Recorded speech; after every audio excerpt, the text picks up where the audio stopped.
Vamos lá. Vamos lá, porque o caso está intrigante demais. Você estava dizendo que foi feito um pedido de soltura, é isso? Então, os advogados do Marcos Rony formalizaram na Justiça de Tibagi a soltura imediata do Marcos Rony. Isso acabou de chegar nas mãos dos juízes lá de Tibagi e ele vai ter que tomar essa decisão antes até do próximo dia 18, que é a próxima quinta-feira. Então, a expectativa é justamente essa. Marcos Rony sai ou não sai? E aí vem os argumentos da defesa do Marcos Rony.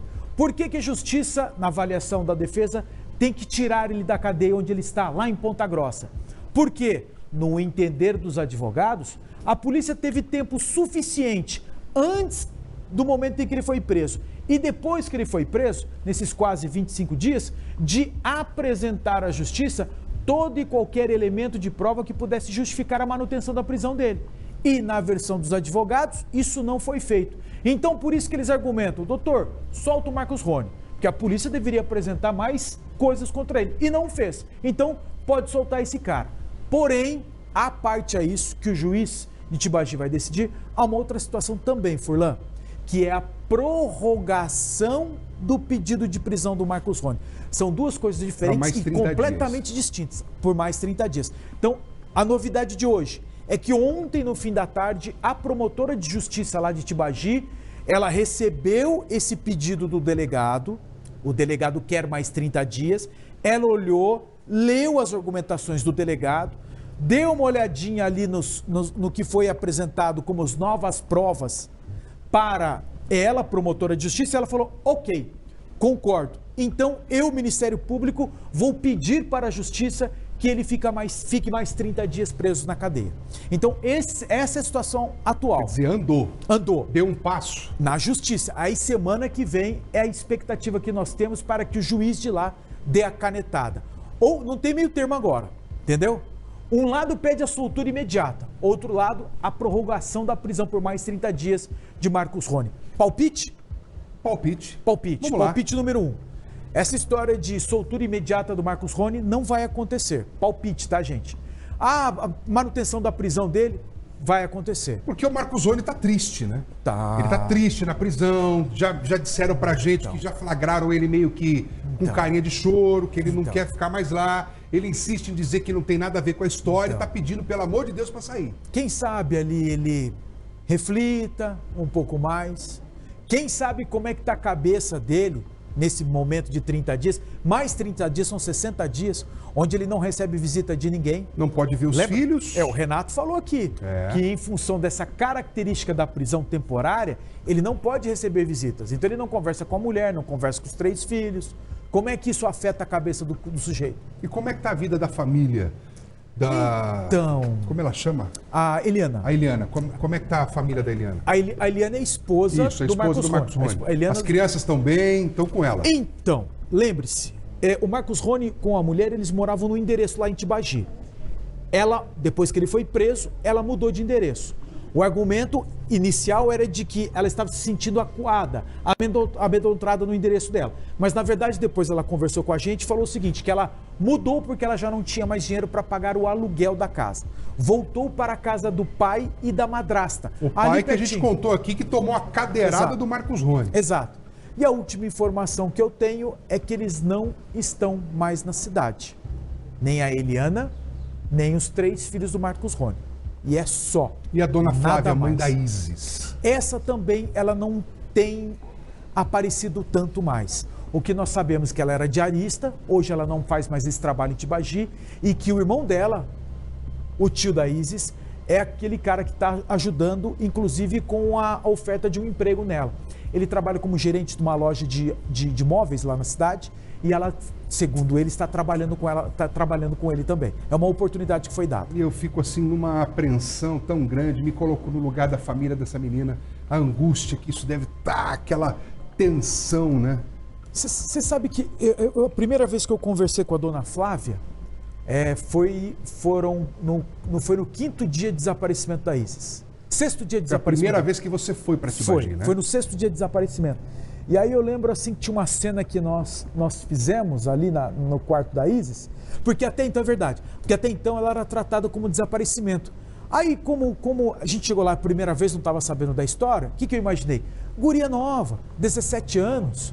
Ah, deve ter ido atrás do novo namoradinho. Você já cobriu esse tipo de coisa? É o que a gente costuma falar nos bastidores.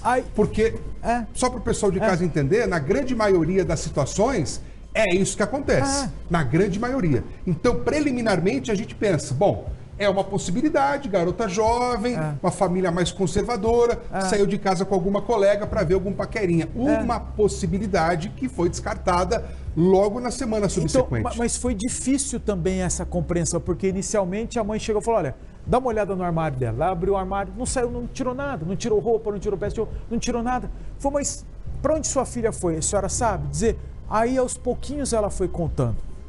Aos pouquinhos ela foi falando que, não, minha filha foi encontrar um cara, que era o namorado dela. Mas por quê?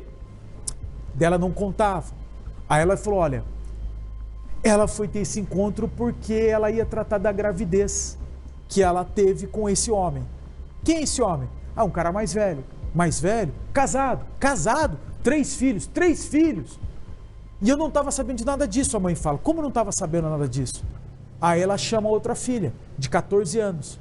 Aí era a filhinha de 14 anos que sabia. Que conversou com você. Isso, foi nesse primeiro dia. Né? Foi nesse primeiro dia ali que a gente começou a tomar pé da situação. Então, assim, não foi.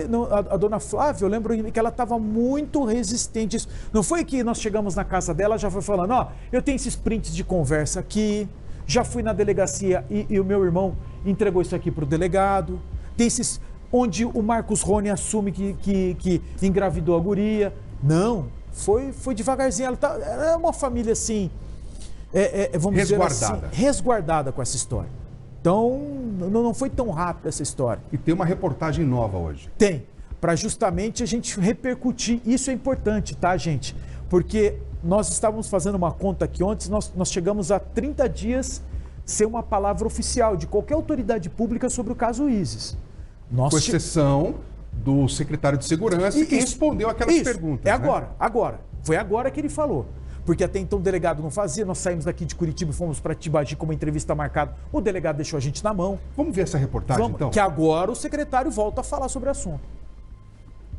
O secretário foi para Londrina tratar de agenda oficial e, pela primeira vez, falou sobre a investigação de Tibagi. Desde o primeiro momento em que a menina desapareceu, nós estamos trabalhando muito, não divulgamos muito para não atrapalhar as investigações e também por respeito à família. O caso é tratado como prioridade não por se tratar de um desaparecimento, mas por colocar em xeque a reputação dos órgãos de segurança do Estado.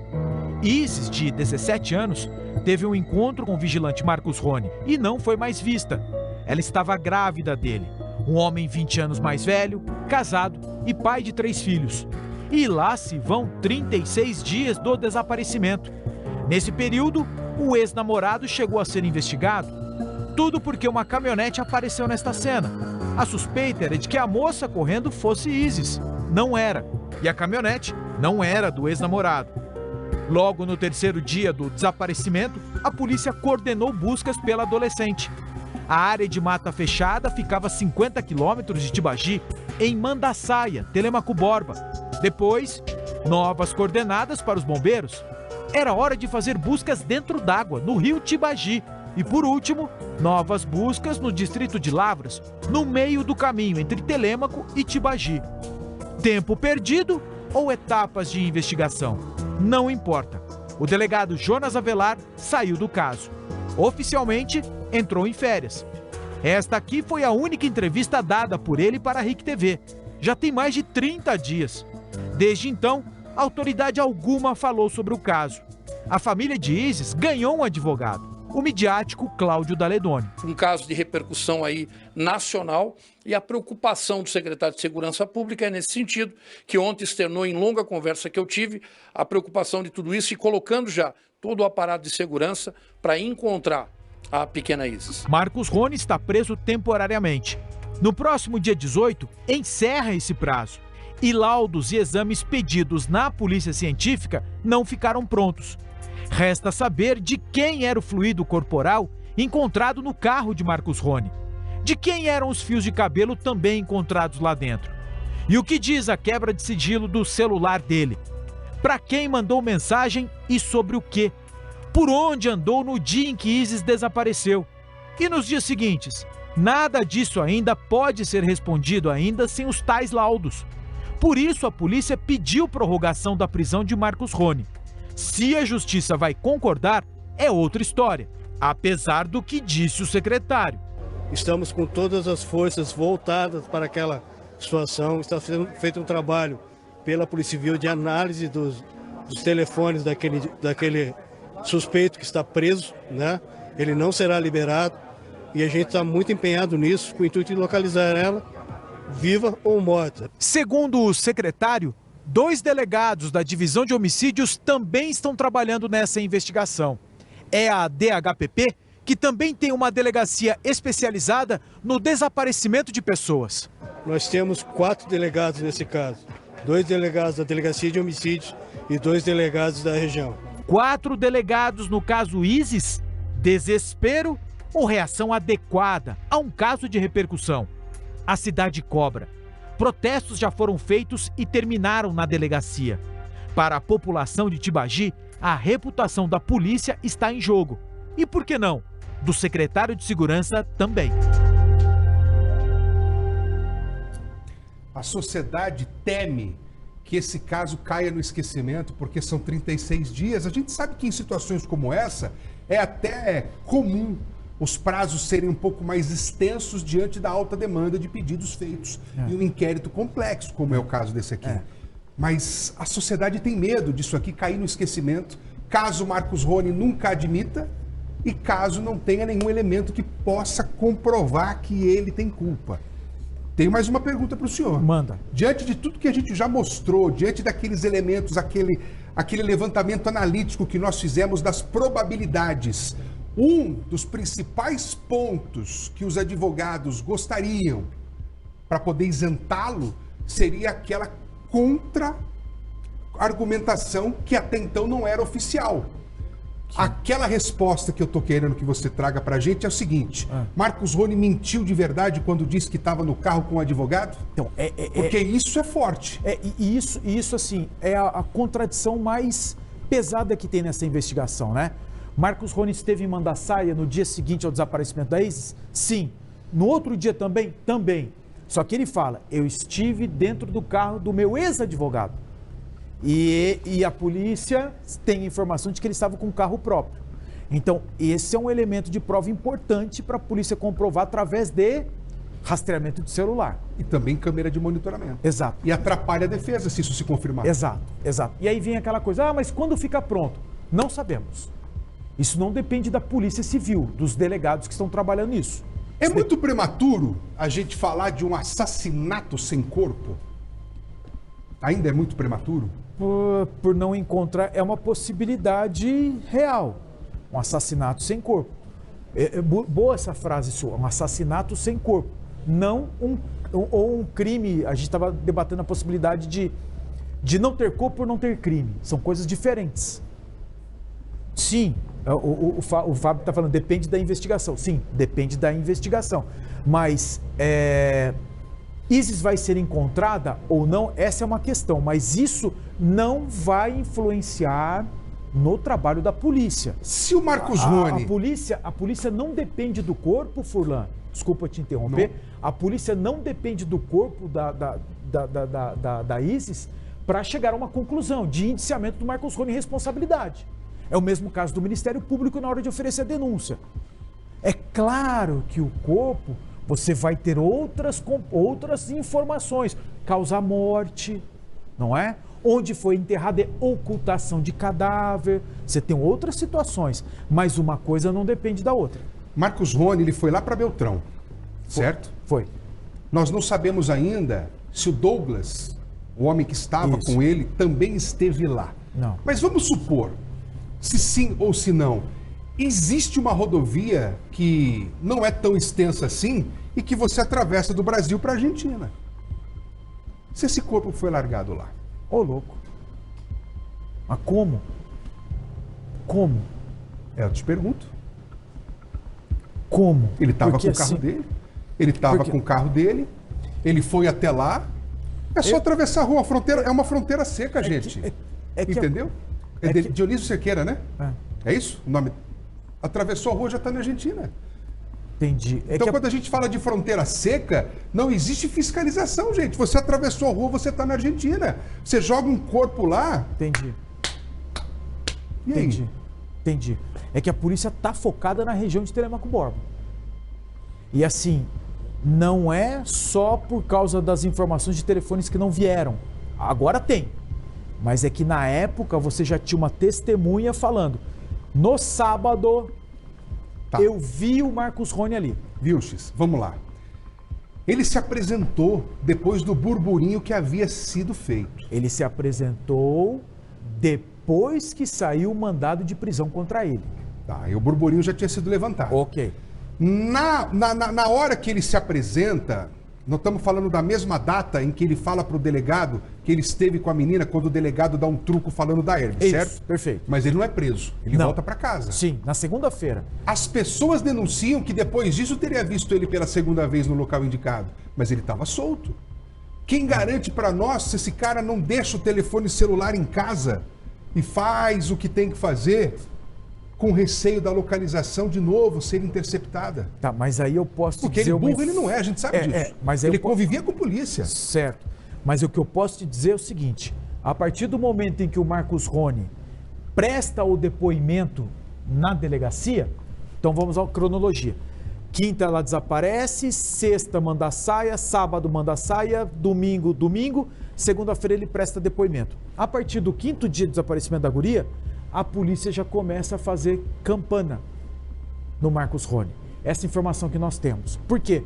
Porque o delegado já tinha praticamente pronto ali as argumentações para formalizar o pedido de prisão dele, que aconteceu 3 dias depois. Então assim, depois disso, eu entendi teu raciocínio, mas ali a polícia já estava campanando ele, onde ele estava indo, se ele estava indo para o trabalho. Tanto é que a polícia sabia que ele já não atuava mais como vigilante. A polícia sabia que ele era um pedreiro perto da casa dele. Por que esse cara mentiu quando ele fala para a esposa, tô indo trabalhar? E ele não sabia que na cola dele estava você. E você vai até o local onde ele deveria estar trabalhando e ele não apareceu lá. Mas aí você está partindo do princípio também que a mulher ela foi sincera e não agiu para proteger o marido. Concordo. Hoje eu já acho que ela, para nós, ela mentiu para proteger o marido. É o que eu penso hoje. Todas são questões importantes. Na época era uma situação, agora é outra. O pessoal nas redes sociais estão perguntando o seguinte: olharam a casa do Marcos Rony? Sim, em que momento? Gente, boa. Isso é importante, porque veja, o primeiro trabalho da polícia depois de autorização judicial foi fazer aquilo que nós noticiávamos, né? A busca e apreensão. O Furlan leu aqui o documento, lembra? Uhum. Ele falou das armas, falou dos telefones celulares, e tudo isso, gente, estava dentro da casa do Marcos Rony. Então, assim, a busca e apreensão, ela acontece que talvez eu não tenha explicado direito isso, mas a busca e apreensão acontece dentro da casa do Marcos Rony. É lá que tinha o computador, é lá que estava o celular, é lá que estava o armamento dele, a munição, tudo isso que nós relatamos aqui, que a polícia apreendeu. E tudo isso estava onde? Não estava no carro dele, não estava no trabalho, porque ele não tem uma sede, né? uma empresa. Estava tudo na casa dele. E nós falamos que tinham 4 telefones na casa dele. Hoje nós já sabemos, um é do Marcos Rony, um é da esposa Eliane, um é do filho dele, um filho de 13 anos, e o 4º telefone é que não está num CPF que a gente não sabe qual é e a polícia na época não sabia. Hoje a polícia deve saber, que é um CPF que não era registrado no nome de nenhuma dessas 3 pessoas. E eu já expliquei para você aqui como é fácil conseguir isso, lembra? Um chipzinho, o telefone, sim. De uma maneira simples, prática, descomplicada, para não deixar rastro. Mas de qualquer forma foi na casa dele. Vamos continuar acompanhando isso. Tá bom? Sensacional. Fechou. Excelente trabalho. Fechou. Valeu. Obrigado, viu? Valeu. Olha só.